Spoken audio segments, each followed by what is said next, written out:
Bonjour et bienvenue dans cette nouvelle Red Pill.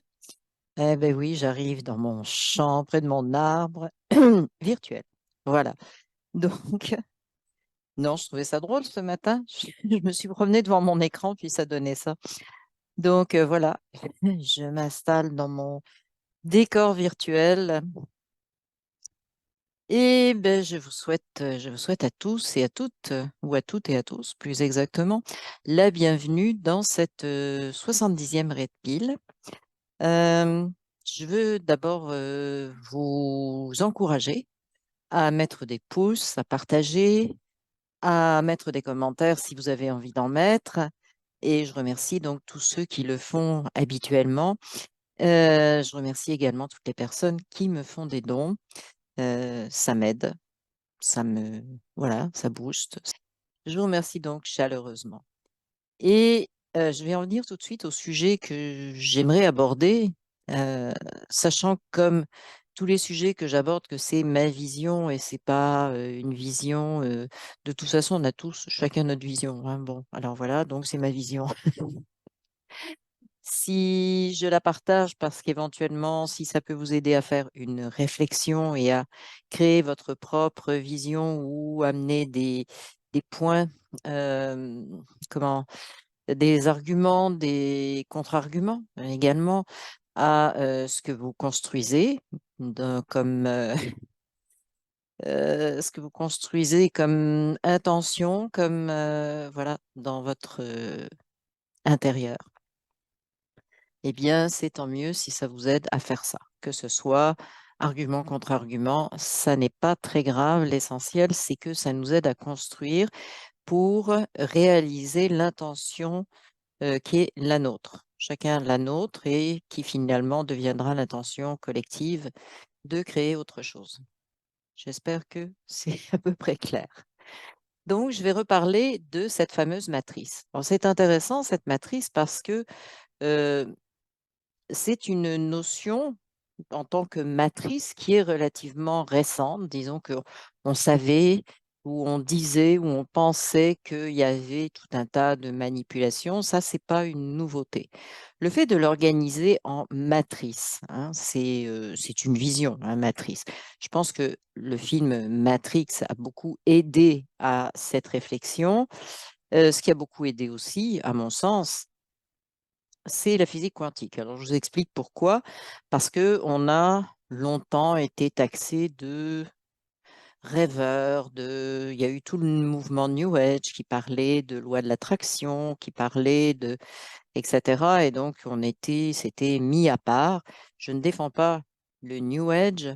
Je sais qu'il y a eu récupération du New Age, mais je ne jette pas non plus l'eau du bain avec le bébé. Il y a eu de bonnes choses, de bonnes ouvertures, et il faut savoir aller chercher les bonnes choses et puis être attentif à ce qui a été la récupération. Donc, euh, les grands rêveurs, bon, presque schizophrènes du New Age. Ah ouais. Bah, penser que voilà, quand tu envoies, quand tu émets une pensée, etc., l'équivalent nous revient.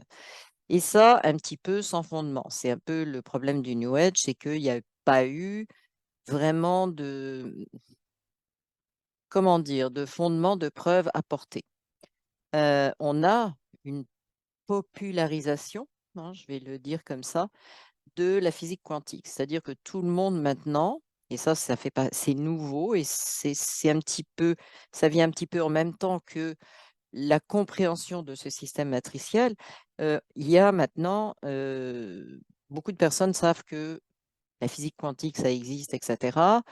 Et ce que la physique quantique nous amène, bah, c'est une preuve dans le cadre de la physique quantique, je dis bien, puisque tout est tout le temps en évolution, mais dans ce cadre-là, ça nous amène une preuve que effectivement, tout ce qui est, il y a une synergie, on va dire. Je vais essayer d'employer des mots très simples. Il y a une attraction, synergie entre ce qui résonne ensemble, hein, les choses qui sont en résonance. Je ne dis pas identique, parce que ça peut être une résonance de complémentarité ou d'identité. Donc, on ne rentrera pas dans les détails de tout ça. Mais il y a eu cet apport de la physique quantique qui dit oui, effectivement, ce qui est en résonance, eh bien, entre en contact, en quelque sorte, hein, vient se compléter, se renforcer, etc. Donc ça, c'est un apport dit scientifique, et on aime ça, la science. Donc, on avance. On a avancé beaucoup, et pour moi, le concept de matrice, c'est une avancée parce que ça a permis de créer un concept beaucoup plus global. Maintenant, sur ce concept de matrice, on a ramené le concept archontique et le concept entité, qui était, bon, on est sorti de la possession. C'est quand même un progrès. Je ne sais pas si je vais parler précisément de cet aspect archontique et entité aujourd'hui ou la fois suivante, parce que je ne voudrais pas faire une vidéo à rallonge qui soit extrêmement complexe et qui parte dans tous les sens. Donc, la matrice commence comment on peut voir la constitution de cette matrice. Premièrement, ça n'est pas une matrice solide, hein. On peut dire il y a une grille matricielle, etc., mais c'est une grille énergétique. Ceci dit, on va revenir à notre physique quantique, on pourrait très bien imaginer aussi qu'elle est solide, hein, puisque à partir du moment où il y a une concordance d'attention, de, de pensée, d'énergie produite par la pensée d'une façon très générale, on peut rendre quelque chose solide, hein. Ça, c'est la physique quantique. Peu importe, la matrice, c'est devenu quelque chose de relativement clair pour nous. Par contre, il ne faut pas se prendre les pieds dans la matrice, et c'est pour ça que je fais cette red pill sur la matrice, faire un petit peu le point de ce que c'est et comment ça fonctionne. Donc, globalement, la matrice, ça fonctionne avec des pensées émises. Ah, là, on a un bug, parce que qui émet les pensées? Ce sont les créateurs de pensées, donc les humains. Mais la matrice, on nous dit, elle est archontique, il y a des entités, etc. Oui, mais eux ne sont pas créateurs. On sait très bien que n'étant pas créateurs pour un certain nombre, puisqu'un certain nombre de ces entités sont même issues de l'IA, de l'intelligence artificielle. Bon. Donc, ce sont des programmes principalement. Donc, ils se servent du créateur réel qui peut émettre euh, émettre de l'énergie créatrice qui, à partir de nos pensées, de nos émotions, de tout ce qu'on peut imaginer, tout ce qu'on vit, parce qu'on vibre en permanence, donc tout ce qui est vie dite réelle, est tout simplement émetteur d'une concrétisation, d'une mise en place de quelque chose. Alors, c'est pour ça que je parle de ça, parce que ça n'est pas l'humain qui a voulu, les humains, on va dire, ce ne sont pas eux qui ont voulu mettre en place une matrice qui nous enferme. C'est une, je dirais, pour simplifier les choses, suggestion du système ou de ce qu'on appelle le système archontique. Et cette suggestion nous est faite pour que on émette de l'énergie à travers nos pensées, nos émotions, nos peurs, nos joies, tout ce qu'on veut, tout ce qu'on peut émettre, nous, chaque humain, pour mettre en place cette matrice dans un premier temps et la renforcer perpétuellement dans un deuxième temps. Comment ça se passe? Parce que c'est bien gentil, mais pourquoi est-ce que ce ne sont que des suggestions? Pourquoi, si on dit ils maîtrisent l'IA, etc., pourquoi ils ne mettent pas la matrice en place eux-mêmes? Eh bien, parce que la matrice concerne l'humanité. Et il est impossible, du moins ce que l'on sait actuellement, aujourd'hui, je dis bien parce que tout est en chamboulement, évolution, etc., pour il est impossible de faire de l'ingérence, hein. Tous les gens qui ont vu de la science-fiction savent ce que c'est le truc qu'on n'a pas le droit d'ingérer dans l'évolution d'une civilisation, et cetera. C'est apparemment une loi de l'univers. Donc l'ingérence est impossible. Alors qu'est-ce qu'on fait? On fait de la suggestion. La suggestion, ça veut dire que la personne dit oui ou non. Donc, il faut réaliser tout cet ensemble de suggestions pour que les personnes acceptent. Alors bon, ben, il y a plein de façons de le faire. Alors, vous connaissez les médias. Tout le monde est au courant maintenant des médias. Il y a des annonces absolument hallucinantes qui passent sur des espèces de petits fils. Moi, j'en ai vu très, très souvent depuis longtemps, qui passent une seule fois, où on vous annonce un truc qui va vous tordre le bras, qui va vous limiter, mais c'est juste une seule fois, c'est écrit comme ça ne se renouvelle jamais. Sauf que au niveau au niveau universel, ça a été dit, ça a été dit. Ça n'a pas été dit parce que la loi universelle ne dit pas, vous devez le dire jusqu'à ce que chaque humain dise, ah oui, je suis d'accord. Non, il suffit de prévenir. On utilise donc le consentement ou l'absence de consentement sur le mode qui ne dit mot consent. OK? Donc, ça a été dit. Personne n'a dit j'en veux pas. Personne l'a vu. C'est pas grave parce que c'était visible. Et donc, on met en place des choses de cette façon-là, également à travers, j'ai parlé des médias, mais à travers des films, à travers différentes choses. Et on crée donc cette base qui a constitué, parce que je mets ça quand même un petit peu derrière nous, hein, puisqu'on se réveille, qui a constitué donc la mise en place et le maintien de cette matrice. C'est principalement sur les croyances que quoi? Que le système ne pouvait pas fonctionner autrement, que la vie était comme ça, comme ça, comme ça, et ne pouvait pas avoir d'autres critères et que ça avait telle limite et telle limite et telle limite. Tout cela renforcé, je fais un condensé, renforcé par de la science qui est aux mains de qui? Mmh. D'accord, puisque vous savez très bien qu'il y a des brevets qui seraient allés dans l'autre sens, qui auraient fait en sorte qu'on aurait l'énergie libre, qu'on n'aurait pas choisi Pasteur, et cetera. Donc il y a eu une orientation de la dite science dans une certaine optique, hein, un certain objectif pour prouver et donc renforcer et vraiment, créer de très fortes croyances qui créent ce système matriciel. Donc en fait, ce système matriciel, ce qui est intéressant, ah oui, j'ai oublié l'histoire, la manipulation de l'histoire.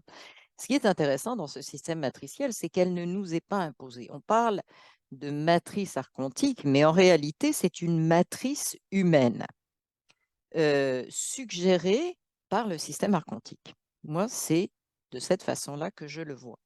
Et c'est très intéressant je le vois, je finis par le comprendre de cette façon. C'est très intéressant parce que si c'est un système matriciel, quelle que soit la suggestion qui a été envoyée, mais qui est créée par l'humain, ça veut dire qu'on peut créer un autre système, tout bêtement. On peut défaire celui-là et on peut créer ce qu'on a envie de créer selon les intentions, les objectifs qu'on a. Et là, on reprend totalement notre pouvoir là-dessus. On n'a plus qu'à faire le ménage, hein. Faire le ménage, c'est-à-dire examiner individuellement, puisque le système a été fait pour que chaque individu rejoigne ses croyances, cette espèce de pensée unique ou de système de pensée unique, on va dire, pour maintenir en place cette grille, cette espèce de cage à oiseaux. C'est ça. Donc, pour ouvrir la porte de la cage à oiseaux, il suffit tout simplement il suffit, euh, mais c'est beaucoup de travail, je sais, ça aussi c'est peut-être une croyance. Il suffit donc de modifier les croyances, de réexaminer toutes les croyances en lien avec cette matrice et de décider, parce que je le redis, on ne jette pas l'eau du bain avec le bébé, il y a des choses qu'on peut vouloir garder parce elles vont dans le bon sens. OK? Puis il y a des choses qui vont vraiment à l'envers. Donc, c'est nos croyances qui sont en jeu en priorité. C'est ce que nous produisons au niveau de nos croyances, au niveau de nos peurs, au niveau de nos émotions, qui créent et qui maintiennent cette grille. Mais comme ça vient de nous, de chaque individu a du pouvoir sur cette matrice et peut la détruire. Hein. Donc c'est là que, quand on a pris des prises de conscience, on fait tomber le système matriciel. C'est vraiment pour moi l'explication actuelle, je le dis bien, puisque tout se modifie. C'est l'explication actuelle qui nous redonne le plus de pouvoir et de souveraineté par rapport à la création du monde.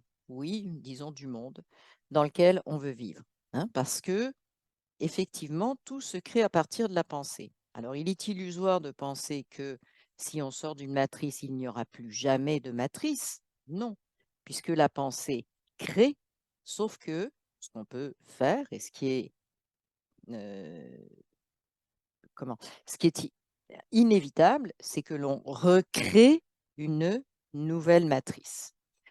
Mais à partir du moment où on est conscient que nous sommes les créateurs de cette matrice, que nous n'écoutons plus les suggestions archontiques, hein, même si des fois c'est difficile de faire le tri, mais l'intention posée déjà va clarifier les choses et va permettre de se rendre compte de ce qui se passe.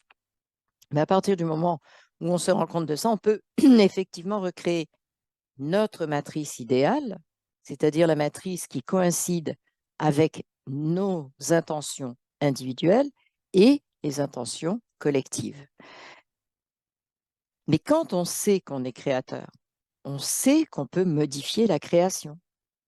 On sait que c'est nous qui l'avons fait, que nous connaissons la méthode, hein, de dire comme ça, connaissons la façon de le faire, et donc on peut le défaire, le modifier, l'annihiler complètement pour refaire autre chose, mais c'est nous, individuellement, qui avons le pouvoir dessus. Et pourquoi je dis individuellement? Parce que le collectif, c'est un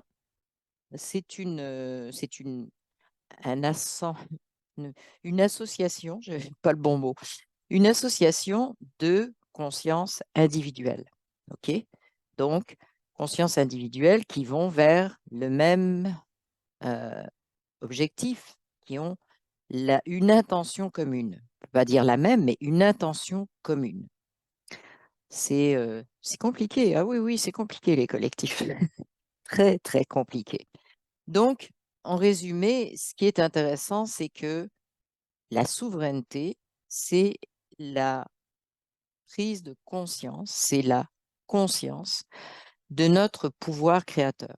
La conscience du fait que nous avons été les créateurs et co-créateurs avec les autres humains de cette vieille matrice qui ne fait plus notre affaire, mais c'est important de savoir qui l'a créée. Tant qu'on va dire c'est la matrice archontique, c'est les autres qui l'ont fait, c'est pas moi, c'est pas nous on voulait pas ça, et de s'arrêter à ça, à ce moment-là, on est victime. Donc, on est hors souveraineté, hors récupération de notre souveraineté. À partir du moment où on comprend le processus, qu'il y a eu des suggestions, il y a eu des manipulations du style, on vous annonce qu'on va faire, mais de façon à ce que vous ne le voyez pas, donc qui ne dit mot consent, je reviens à cette expression qui est très importante là. À partir du moment où ça se passe comme ça, eh bien, on sait que c'est nous qui avons créé. Donc, il n'y a plus d'intervention extérieure. Et ça, c'est extrêmement important. Il n'y a plus de victimes. On est souverain. On a été souverain dans le maintien de cette matrice dont on ne veut plus maintenant. Bon, c'est bien, on a le droit de ne plus la vouloir, mais c'est nous-mêmes qui l'avons co-créée. Alors, créée individuellement, co-créée collectivement, c'est notre œuvre, en quelque sorte. Donc, on peut changer notre œuvre. Hein. On est comme un artiste.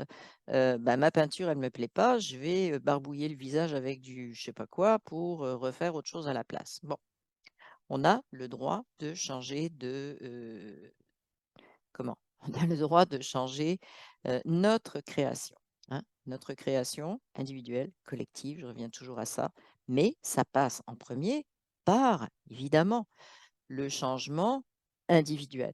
Parce que on ne peut pas faire un changement collectif avec des croyances, avec des bases de mauvais choix, on va le dire comme ça, scientifiques, avec des bases d'histoire manipulée, avec des bases d'éducation complètement stupides qui nous amènent juste du mauvais côté de ce qu'on voudrait créer comme monde, comme monde. Donc, la priorité, c'est le changement individuel. Parce que même si collectivement, on dit on change les choses, ça veut dire que le on, c'est qui? Si ça n'est plus nous, on perd, encore une fois, notre souveraineté. On ne peut pas attendre que on change. On ne peut pas attendre que on nous amène la solution. C'est l'histoire du attendre un sauveur. Attendre un sauveur, c'est remettre sa souveraineté entre les mains de quelqu'un d'autre. C'est perdre son propre pouvoir et son pouvoir créateur. C'est-à-dire on ne perd pas notre pouvoir créateur, mais on le donne, on le prête à quelqu'un d'autre, c'est-à-dire qu'on devient créateur de quelque chose que nous n'avons pas décidé de mettre en place. Ça peut être une bonne chose, mais bon, si c'est bien, pourquoi pas être complètement et, comment dire, consciemment créateur de ce qui se passe. Et sinon, ben, on risque de retomber dans les mêmes travers, si on n'est pas conscient de ça, de la façon dont ça fonctionne, on risque de retomber un jour dans les mêmes travers que ceux qu'on a connus depuis des dizaines, voire des centaines de milliers d'années pendant lesquelles on a subi tout ça et que toute cette matrice s'est mise en place pour enfin qu'on arrive à comprendre comment tout ça se crée. En fait, on est en train de passer une étape dans un immense apprentissage de quelque chose qu'on ne comprenait pas. On ne comprenait pas comment c'était en train de se construire, comment les briques étaient en train de se mettre les unes au-dessus des autres et quel édifice était en train de se construire. Maintenant, on le voit. Donc ça, c'est merveilleux. On le voit et on sait très bien qu'on peut nous-mêmes changer les briques, hein. On peut les mettre autrement, qu'on peut redessiner complètement l'architecture de ce dans quoi on veut vivre. Donc, c'est encore une fois, un appel à balancer ou examiner toutes nos croyances. Je ne dis pas à travers ça, il faut être bien clair, que toute croyance qu'on a acquise doit être balancée dans voilà, l'eau du bain avec le bébé. Non, on garde le bébé et on jette l'eau du bain une fois que on n'en a plus besoin. Mais on garde le bébé. Donc, on a effectivement beaucoup de choses qui sont à examiner. Il y a des choses qui sont extrêmement parce que c'est une matrice qu'on a construite en profitant de ce qu'est l'humain intrinsèquement, hein. C'est-à-dire l'humain, pour moi, c'est quelqu'un qui a une mission de bonheur, d'épanouissement, de coopération, de joie, etc., et non pas une mission de vivre dans le stress, dans la course à ceci, à cela. C'est pas ça du tout. Mais il y a quand même, et c'est là que ça peut être difficile parfois, il y a des valeurs, il y a des choses importantes qui nous appartiennent en tant qu'humains, hein, que manifestation humaine, il y a des choses qui sont des valeurs fondamentales. Alors quand je dis on révise nos croyances et on balance celles qui ne nous servent pas, on peut garder effectivement, et c'est souhaitable, ces valeurs profondes qui sont finalement des valeurs, je dirais, universelles, des valeurs de notre conscience universelle, hein.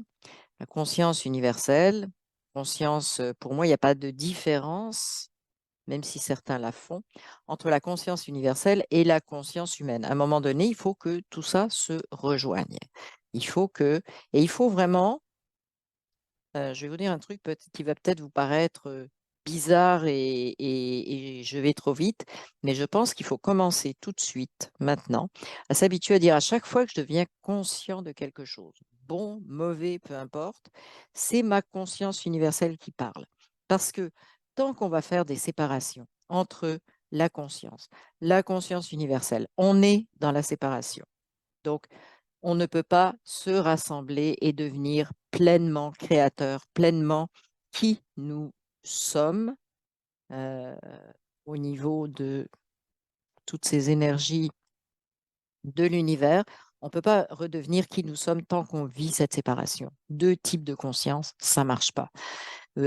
Certains disent, mais l'âme appartient à ceci, l'âme appartient à cela, il y a une âme, machin, il y a une âme, etc. Il y a un astral, il y a les corps énergétiques qui sont plus bas, les corps énergétiques qui sont plus dans... On est dans la séparation. Il faut s'arrêter de faire ça. Il faut rassembler tout ça et dire, tout ça, je le vis euh, constamment, mais dans sa globalité. Je ne sais pas si vous voyez vraiment ce que je veux dire, mais il faut s'arrêter de séparer.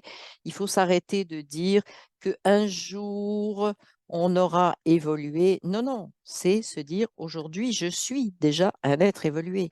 Point final, il faut s'arrêter de juger, de mettre des barrières, et demain ce sera mieux, etc. Et je suis sur le chemin, et comme je l'entends dire dans certaines vidéos, ça sera long. Ah oui, mais c'est une croyance. C'est une croyance. Ça sera long, c'est une croyance. Et Dieu sait si cette croyance-là, ça va être long, ça prendra du temps. Dieu sait pour moi si elle appartient à cette matrice. Alors, cette matrice, elle contient aussi toutes les limites de ce qui nous paraît impossible. Et je vais glisser un mot de ce soi-disant impossible, c'est l'auto-guérison, c'est la régénération de qui nous sommes, régénération, oui, de notre planète, mais régénération de ce qu'est chaque être humain. C'est faire tomber les barrières de toutes les croyances, toutes les croyances. Voilà, c'est tout ce qui, soi-disant, est impossible. Alors, petite parenthèse, vous avez de la littérature là-dessus. Là, je viens de commander, je vous fais une parenthèse, un livre que je n'ai pas encore lu parce que j'attends que le libraire m'appelle en me disant coucou, je l'ai reçu. Ça s'appelle L'amour, la médecine et les miracles. Voilà. Donc, je vous donnerai des nouvelles quand j'aurai fini de le lire parce que ça m'interpelle beaucoup comme titre. Donc, je vais voir, est-ce que le titre est juste prometteur ou est-ce que le contenu est à la hauteur de l'annonce faite dans le titre.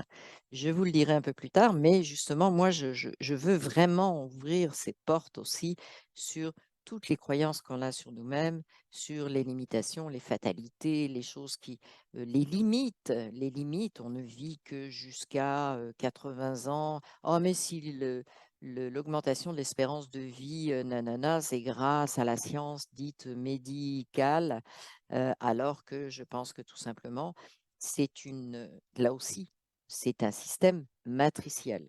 Alors, pour ceux qui veulent, je viens juste d'y penser, pour ceux qui veulent un petit clin d'œil là-dessus, je vous conseille de regarder à nouveau, pour ceux qui l'ont déjà vu et pour ceux qui ne l'ont jamais vu, bah, de le découvrir. C'est le film de, bon, je ne sais plus son nom, mais c'est La Belle Verte, le film La Belle Verte, qui effectivement, ben, on a des gens qui vivent 350 ans, 400 ans, etc., et sont des humains, sont des humains. Et donc, ils n'ont pas la même croyance, tout simplement. Tout simplement. Ils n'ont pas créé la même matrice, et ça, on le voit très bien si on regarde ce film avec l'optique matrice, dans quelle matrice on vit, mais on s'aperçoit que leur matrice est très différente de la nôtre. Et bon, je vous laisse pour ceux qui l'ont jamais vu découvrir ce film et pour ceux qui l'ont vu, bah, peut-être le regarder une nouvelle fois parce que à chaque fois on découvre des pépites quand on regarde. Donc je disais ça parce que on a des limites, mais à tous les niveaux. Au niveau de à quel âge à peu près on finit notre vie en tant qu'humain, alors, tel âge, si on a de la chance, tel âge, si on n'a pas de chance, etc. Tout ça fait partie de ce que je considère actuellement comme un système de croyance et je ne peux plus affirmer que c'est la vérité. Je ne peux affirmer qu'une chose, c'est que je il est possible de créer un autre système qui nous met dans d'autres conditions. Voilà. Donc de créer d'autres, on va dire croyances, mais de les créer souverainement en sachant que j'ai créé cette croyance et que je peux la faire évoluer, je peux revenir en arrière, je peux la changer complètement, je peux la réorganiser parce que c'était pas tout à fait ça, ou je peux la garder telle quelle. On a le pouvoir absolu sur tout. OK? J'ai dit croyance, je pense qu'une autre fois, je développerai un petit peu la notion de croyance et programmation, parce que tout ça aussi fait partie de toutes ces croyances finalement créées, comme au niveau informatique. On a le parallèle avec l'informatique pour comprendre ce qu'est une programmation. Donc une programmation, et en fait c'est ça le système matriciel, c'est un ensemble de programmations et qui fonctionne donc tout seul. On appuie sur le bouton, on appuie sur guerre nucléaire et il y a plein d'images qui nous viennent dans la tête et les bons et les méchants et qui a déjà envoyé une bombe et etc. Ça fait quel dégât on appuie sur un petit bouton, c'est-à-dire deux, trois mots, et puis il y a tout un scénario qui se passe et il y a tout un tas d'émotions qui sortent avec la peur, la panique, les hypothèses, etc. J'en passe et des meilleurs. Et on crée, on recrée, donc juste en appuyant sur ce bouton qui dit OK pour le programme, on appuie sur le bouton programme et là, eh bien, tout part. On recrée la totalité, la totalité. On recrée, donc on renforce encore cette matrice en allant émettre euh, des émotions, des pensées, mais surtout des émotions, en fait, puisque c'est vraiment là que se trouve la vibration et le système énergétique qui vont renforcer donc ce qui est cohérent va aller vers ce qui a la même cohérence, la même résonance. Donc, on a appuyé sur ce bouton pour créer cette résonance, qui est la résonance de cette matrice dite archontique, et donc on la renforce à chaque fois. Donc là aussi, on a le pouvoir de dire, moi, je participe pas à ça. Moi, je n'écoute pas ça. Ou tout simplement de dire, je l'écoute, mais j'apprends à être neutre. Et je pense que c'est la meilleure option. Apprendre à regarder quelque chose euh, qui paraît très, on va dire négatif, ça va être un mot plus simple, négatif, anxiogène, etc. Et arriver à trouver la neutralité en disant je ne suis plus affecté. Imaginez que quand plus personne ne sera affecté sur j'appuie sur le bouton de la famine, j'appuie sur le bouton de la guerre nucléaire, j'appuie sur le bouton, ils pourront bien appuyer sur tous les boutons de leur programme autant qu'ils veulent. À partir du moment où on est dans la neutralité totale en disant ça ne m'affecte pas, je ne joue plus à cela, eh bien, voilà, le système matriciel s'effondre. C'est-à-dire que plus aucun humain ou un certain nombre d'humains ne l'alimente plus. Parce qu'il suffit qu'un certain nombre d'humains ne l'alimentent plus pour qu'il y ait un déficit d'énergie. Ok. On comprend, hein, c'est comme une centrale électrique. Si le niveau de l'eau, si c'est un barrage, si c'est de l'hydroélectricité, si le niveau de l'eau est très bas, on ne peut pas produire autant et on arrive en déficit au niveau de la production d'énergie. Là, c'est la même chose. Donc, il faut s'arrêter aussi de dire il faut que 100% des humains, etc. Non, il faut que tous ceux qui en sont arrivés à ce point-là, ce que je vous décris, arrivent à faire le travail parce qu'on prive cette matrice d'une grosse partie de son énergie et donc elle s'effondre. À un moment donné, quelque chose qui n'a plus assez d'énergie s'effondre. Si vous ne mangez plus, si vous êtes à zéro glucide en permanence, je dis bien zéro glucide, pas manger moins de sucre, zéro glucide, il n'y en a plus, vous allez tomber. Hein. C'est la même chose. Hein, vous allez perdre connaissance, etc. Il se passe la même chose avec la matrice. Voilà. Donc, on, on ajuste, nous, individuellement, à s'entraîner à cette neutralité, ça ne me touche plus. Et regardez ça, on a beaucoup parlé de films. Donc regardez ça vraiment comme un film, ok? En sachant que c'est un film. Quand on va au cinéma, même si on pleure dans telle scène, ou etc., où on a du plaisir, où on rit, ou peu importe, on sait que c'est un film. On sort de la salle à un moment donné. On sait qu'on a regardé quelque chose qui est fictif. Il faut se mettre dans la même position par rapport au monde qu'on quitte, qu'on est en train de quitter, parce qu'on est en train de quitter ce monde et cette matrice. Donc, on peut accélérer les choses et si on ne comprend pas trop ou si on n'arrive pas trop à concevoir cette notion de neutralité, on peut tout simplement se raccrocher à la notion de film ou de pièce de théâtre, hein. Ça peut nous aider beaucoup à prendre de la distance. Et donc, quand on prend de la distance, eh bien, on sait que on a le pouvoir. On a le pouvoir de dire non, on a le pouvoir de ne plus participer, on a le pouvoir de comprendre qu'on a co-créé parce qu'on avait, on va dire ça comme ça, un apprentissage à faire, apprentissage de comment, dans la densification, on pouvait être manipulé. Mais maintenant, on est arrivé au point où, sachant qu'on a co-créé ça, eh bien, on peut créer individuellement et co-créer collectivement autre chose. Voilà, je dirais pas plus de choses aujourd'hui. Donc, voilà, je vais remettre les liens en dessous, les liens habituels. Donc, il va y avoir le lien de Stripe pour les personnes qui veulent faire un don, le lien de la formation de guérisseur spirituel à distance que certains appellent énergéticien, ça n'a pas une grande importance. Je rappelle que c'est une formation simple, une formation dans laquelle je ne veux pas de complexité puisque hein, tout est normalement simple et tout est normalement présent, hein, tout est accessible. Donc, la formation est bâtie sur ce modèle-là. On arrête de se compliquer la vie et de se tortiller les jambes en arrière du cou pour se faire croire qu'on va arriver à tel niveau. Donc, c'est conçu de cette façon-là, la formation de guérisseur spirituel à distance. Distance qui permet donc d'agir partout, très loin, très très loin, très très très très loin. Et puis je remets les liens donc de mes deux canaux principaux sur Telegram. Le premier étant Red Pill Info.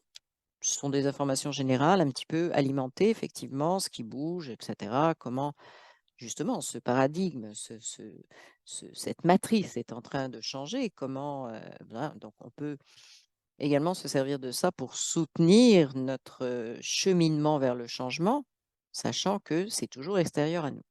Et puis, le canal plus nouveau que j'ai ouvert qui s'appelle Nouveau Monde en Marche, où là, mon objectif, c'est de trouver des personnes qui réellement font des choses, créent du changement, vont un petit peu. Alors, je les connais pas tous, effectivement, mais le plus possible, essayer d'amener des gens qui sortent des choses authentiques et qui sortent des chemins battus.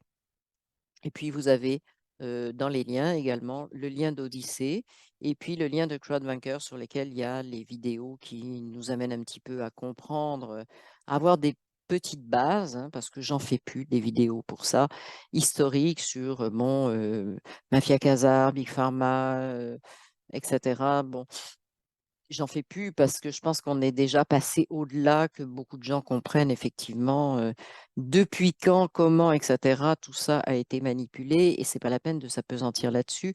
On a un chemin à tracer vers autre chose. Voilà. Donc je vous remercie. Je vous dis à la prochaine vidéo et à la prochaine Red Pill. Voilà. Et puis, ben, je vous demande effectivement je reviens là-dessus, si vous pouvez, partager, mettez des pouces, mettez des commentaires. Et puis surtout, pour les personnes qui la voient pour la première fois et qui sont intéressées, eh bien, inscrivez-vous. Il y en aura d'autres. Je vais continuer sur la même ligne. Ben, la même ligne, c'est toujours des chemins sinueux, mais bon, c'est la même ligne quand même. Ça va dans la même direction quand même. Je vous remercie et je vous dis à la prochaine vidéo.